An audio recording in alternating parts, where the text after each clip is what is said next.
नमस्कार दोस्तों, स्वागत है आपका आज के मुख्य समाचार में, जिसमें सबसे पहली और बड़ी खबर में आपको बताएंगे कि लालू दरबार पर गरमाई सियासत। कांग्रेस बोली बीजेपी जेडीयू नेताओं को लालू से डर लगता है। इसी के साथ दूसरी बड़ी खबर में आपको बताएंगे कि बिहार चुनाव की मुश्किलें खत्म नहीं हुई हैं, आयोग की समीक्षा बैठक में हुई मत्थापच्ची। और तीसरी बड़ी खबर में आपको बताएंगे कि शिवसेना की महिला कार्यकर्ताओं ने कंगना रनौत के खिलाफ मुंबई में खोला मोर्चा और किया प्रदर्शन। हर एक खबर की गहराई में आपको ले जाएंगे दोस्तों, लेकिन उससे पहले आप अभी इस वीडियो को लाइक कीजिए और इस लाल बटन को दबा के इस चैनल को फ्री में सब्सक्राइब कीजिए और हर रोज की खबरों के लिए कमेंट में लिखिए जय हिंद। दोस्तों, रुक करते हैं तमाम बड़ी खबरों की तरफ। लालू दरबार पर गरमाई सियासत। कांग्रेस बोली बीजेपी जेडीयू नेताओं को लालू फोबिया हो गया है। जी हां दोस्तों, चारा घोटाला मामले में सजायाफ्ता राजद सुप्रीमो लालू प्रसाद यादव रिम्स निदेशक के बंगले में शिफ्ट किए गए हैं। लालू पर अक्सर रांची के इलेक्शन ऑपरेट करने का आरोप लगता रहा है। बिहार विधानसभा चुनाव से पहले लालू दरबार में बिहार के नेताओं की हाजिरी लगनी शुरू हो गई है, जिसको लेकर बीजेपी जेडीयू लगातार लालू तेजस्वी पर हमलावर हैं।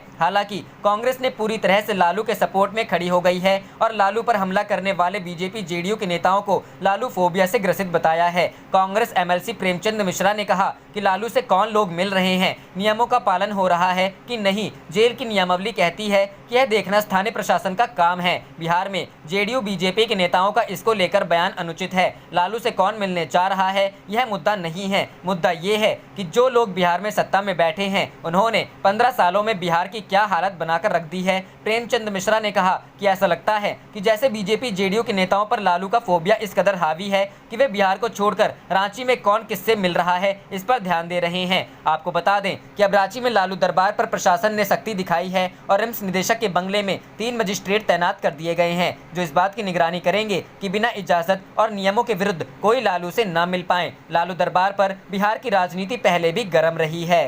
रुक करते हैं अगली खबर की तरफ। बिहार चुनाव की मुश्किलें खत्म नहीं हुई, आयोग की समीक्षा बैठक में हुई माथापच्ची। जी हां दोस्तों, देश भर में कोरोना का संक्रमण बढ़ता ही जा रहा है। इस बीच बिहार विधानसभा चुनाव को भी संपन्न कराना है। बिहार चुनाव और अन्य राज्यों में होने वाले उपचुनाव को लेकर हुई निर्वाचन आयोग की समीक्षा बैठक में माथापच्ची हुई है। चुनाव आयोग की ओर से मिली जानकारी के मुताबिक विभिन्न राज्यों में उपचुनाव कराने के संबंध में आज आयोग की बैठक हुई। इस बैठक में एक बड़ा फैसला लिया गया है। निर्वाचन आयोग की ओर से मिली जानकारी के मुताबिक जिन राज्यों में चुनाव होने वाले हैं, चुनाव आयोग ने संबंधित राज्यों के मुख्य सचिवों और मुख्य निर्वाचन अधिकारियों से रिपोर्ट और इनपुट की समीक्षा की, जिसमें कुछ राज्यों में अतिरिक्त सामान्य भारी बारिश और महामारी जैसी अन्य बाधाओं सहित कई कारकों के मद्देनजर उपचुनावों को स्थगित कराने की मांग की गई थी। आयोग ने बताया कि ये मानते हुए कि बिहार के महासभा चुनाव भी 29 नवंबर 2020 से पहले पूरे होने वाले हैं और आवश्यक हैं, आयोग ने सभी 65 उपचुनावों और उसी समय के आसपास बिहार के महासभा चुनाव कराने का निर्णय लिया है।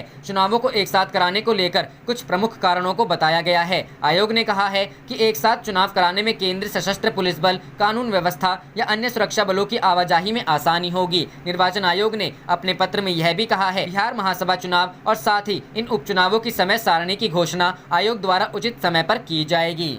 रुक करते हैं अगली खबर की तरफ। शिवसेना की महिला कार्यकर्ताओं ने कंगना रनौत के खिलाफ खोला मोर्चा, किया प्रदर्शन। जी हां दोस्तों, शिवसेना की ठाणे जिले की महिला इकाई ने मुंबई को पाकिस्तान के कब्जे वाले कश्मीर की तरह बताने से संबंधित अभिनेत्री कंगना रनौत की कथित टिप्पणी को लेकर शुक्रवार को प्रदर्शन किया। शिवसेना के स्थानीय मुख्यालय आनंद मठ में जमा हुए प्रदर्शनकारियों ने अभिनेत्री के खिलाफ नारेबाजी करते हुए उन्हें शहर छोड़ने को कहा। दरअसल कंगना ने मुंबई शहर और पुलिस को लेकर हाल ही में कथित टिप्पणियां की थी, जिनको लेकर विवाद खड़ा हो गया है। कंगना ने कहा था कि उन्हें उन लोगों से अधिक मुंबई पुलिस से डर लगता है जिन्हें वे मूवी माफिया कहती हैं। इस पर शिवसेना नेता संजय राउत ने कथित तौर पर कंगना को कहा था कि अगर उन्हें मुंबई पुलिस से डर लगता है तो उन्हें यहां नहीं आना चाहिए। कंगना ने राउत के इस बयान से जुड़ी एक खबर को टैग करते हुए ट्वीट किया था, मुंबई पाकिस्तान के कब्जे वाला कश्मीर क्यों लगने लगी है।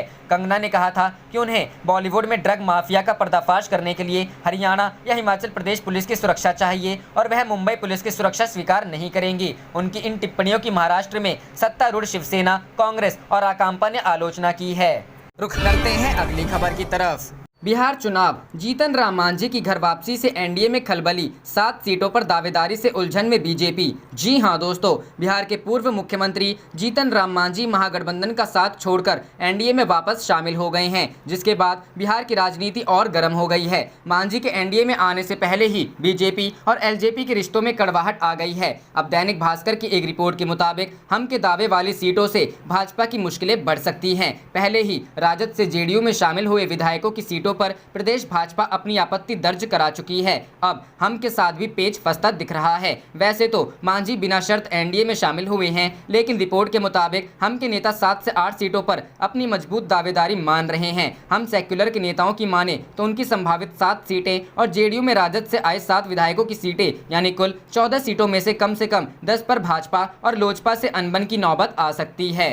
रुक करते हैं अगली खबर की तरफ। मांझी की एनडीए में शामिल होने से चिराग परेशान, बुलाई संसदीय बोर्ड की बैठक। जी हां दोस्तों, हिंदुस्तानी आवाम मोर्चा के अध्यक्ष जीतन राम मांझी के एनडीए में शामिल होने से बिहार का सियासी हलचल तेज हो गया। एनडीए बिहार में एलजेपी के रामविलास पासवान उनके बेटे चिराग पासवान को साथ रखकर दलित समुदाय को साधने का प्रयास करता रहा है। वहीं मांझी के आने से अब समीकरण बदलने लगे हैं। सूत्रों के अनुसार नीतीश कुमार की यह कवायद चिराग पासवान को नागवार गुजरी है। साथ ही एलजेपी सीटों में बंटवारे में हो रही देरी से परेशान है। पार्टी चाहती है जल्द से जल्द सीटों के बंटवारे हो जाएं। एनडीए में जीतन राम मांझी की एंट्री और सीट बंटवारे में एनडीए की देरी पर चिराग पासवान ने बिहार प्रदेश की संसदीय बोर्ड की दिल्ली में बैठक बुलाई है। दिल्ली में होने वाली बैठक 7 सितंबर को होगी। एलजेपी विधानसभा चुनाव की तैयारी और गठबंधन पर चर्चा करेगी। इस बैठक में संसदीय बोर्ड की तरफ से पार्टी अध्यक्ष चिराग पासवान को कोई भी फैसला लेने के लिए मनोनीत किया जा सकता है। दरअसल गठबंधन में एक साथ होते हुए भी एलजेपी और जेडीयू के बीच खींचतान अब खुलकर बाहर आ गई है। चिराग पासवान ने कई बार अलग अलग मुद्दों को लेकर सीएम नीतीश कुमार के काम करने के तरीके पर सवाल उठाए हैं।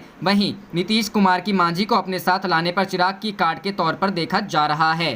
रुक करते हैं अगली खबर की तरफ। तेजस्वी ने फिर बोला बिहार सरकार पर हमला, कहा नीतीश कुमार ने 2 पीढ़ियों को बेरोजगार कर दिया। जी हां दोस्तों, नेता प्रतिपक्ष तेजस्वी प्रसाद यादव ने शुक्रवार को ट्वीट कर एक बार फिर से राज्य की नीतीश सरकार पर हमला बोला है। तेजस्वी अपने ट्वीट में लिखा है कि बिहार सीएम नीतीश कुमार जी से आप उनके कर कमलों द्वारा बिहार को सौंपी गई रिकॉर्ड तोड़ बेरोजगारी और पलायन पर सवाल करेंगे तो वे गुस्से से लाल हो जाएंगे, क्योंकि युवाओं की 2 पीढ़ियां बर्बाद करने के बाद जवाब देने के लिए कुछ है ही नहीं। गुरुवार को भी तेजस्वी यादव ने बेरोजगारी के मसले पर सरकार को कटघरे में खड़ा करने का प्रयास किया है। उन्होंने आरोप लगाया है कि सरकार ने बिहार को बेरोजगारी का सबसे बड़ा केंद्र बना दिया है। साथ ही अब इस मसले पर बात करने से भी डरती है। उन्होंने ट्वीट के माध्यम से आरोप लगाया है कि सरकार राज्य के युवकों को भ्रमित कर रही है। नौकरियां छीन ली गई, पुराने उद्योग धंधे बंद हो गए, एक भी नया कारखाना नहीं खुला। ऐसे में रोजगार का अवसर कहां से पैदा होगा? ऊपर से सरकार से इस मसले पर बात करने की कोशिश करने पर सत्ता में बैठे लोग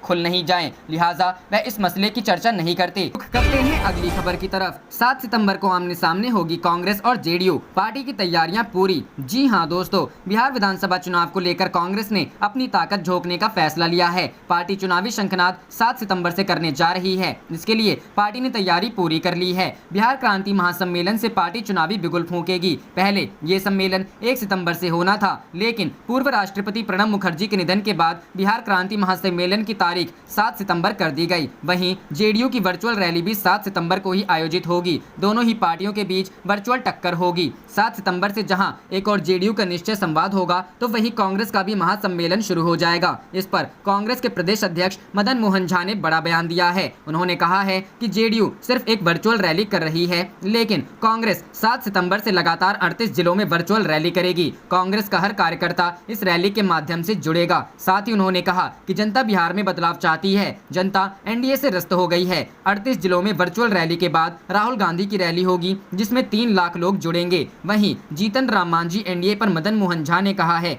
कि उनके जाने से कोई फर्क नहीं पड़ेगा, मांझी गए तो वामदल आए हैं। उन्होंने कहा कि जीतन राम मांझी एनडीए में भी स्थिर नहीं रह पाएंगे। 15 से 20 सितंबर तक सीट बंटवारे पर निर्णय हो जाएगा। ये भी फैसला हो जाएगा कि महागठबंधन के कौन से दल कितनी सीटें दी गई हैं। बढ़ते हैं अगली खबर की तरफ। शक्ति सिंह गोहिल आज आएंगे पटना, कांग्रेस के चुनावी मिशन को देंगे रफ्तार। जी हां दोस्तों, कांग्रेस पार्टी के बिहार प्रभारी शक्ति सिंह गोहिल आज फिर पटना आ रहे हैं। वह शाम 4 बजे की फ्लाइट से गोहिल पटना पहुंचेंगे, जहां से वह सदाकत आश्रम पहुंचेंगे। इस बीच गोहिल बिहार कांग्रेस नेताओं से भी मुलाकात कर सकते हैं। बिहार में चुनाव के पहले कांग्रेस पार्टी अपनी मजबूती एवं दमखम दिखाने के लिए उत्तर बिहार से विधानसभा वार बिहार क्रांति महासम्मेलन की शुरुआत हो रही है। वहीं शक्ति सिंह गोहिल बिहार आने से पहले दिल्ली में कांग्रेस पार्टी के एक हाई लेवल मीटिंग में भी शामिल होंगे। उसके बाद बिहार दौरा की शुरुआत होगी। कांग्रेस सूत्रों से मिली जानकारी के अनुसार गोहिल विधानसभा चुनाव के मद्देनजर पार्टी नेताओं को चुनाव को लेकर जो रणनीति बनाएंगे उससे दिल्ली में उससे रूबरू कराएंगे। साथ ही महागठबंधन के अंदर कांग्रेस के सीटों पर दावेदारी को लेकर सहयोगी दलों के साथ सामंजस्य बैठाने की भी रणनीति शामिल होगी। गोहिल पटना पहुंचे ही पार्टी के उन नेताओं से मुलाकात कर सकते हैं जो विधानसभा चुनाव के पहले नाखुश हैं। उनकी नाराजगी दूर कर नई सीटों पर टिकट के उम्मीदवारों के चयन के साथ उनके क्षेत्र में काम की भी आकलन किया जाएगा और कोशिश होगी कि महागठबंधन से ज्यादा सीट पर कांग्रेस की दावेदारी मजबूत बने। जाने से पहले आप इस वीडियो को लाइक कीजिए और इस लाल बटन को दबा के इस चैनल को फ्री में सब्सक्राइब करके घंटी बजा लीजिए। आप देख रहे थे आपका अपना चैनल धड़ाधड़ न्यूज़। जय हिंद, जय भारत।